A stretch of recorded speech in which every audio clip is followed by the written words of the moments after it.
So I'm sure you all remember the free spells that came out with Commander 2020.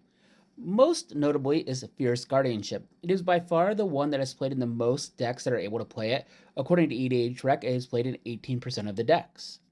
Deflecting Swat is actually the third most played red card, but it's only played in 16% of red decks, being far outpaced by Chaos Warp and Blasphemous Act. I do love the art though because of it having Calamax on it. Taking even another step down, we have Deadly Rollick, which is just an exile spell, which is pretty good to have in mono black because it is what the cost normally is. However, mono black is really good at just killing, and people don't really care as much about exile because it also has a ton of graveyard hate, but it is still played in 13% of decks.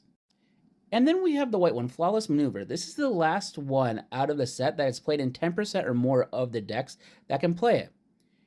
It is a decent card. It makes all your creatures have indestructible until end of turn. There's lots of white cards that give this effect that you could even go and cast them for free. There's the one that convokes. And convoking is something that's really easy to do in white because white is the token generation color now. It's the one that's best at going wide. And then we have Obscuring Haze. Obscuring Haze is the green one. And it seems like it's forgotten about. It's only played in 2.2% of decks, which to me is crazy.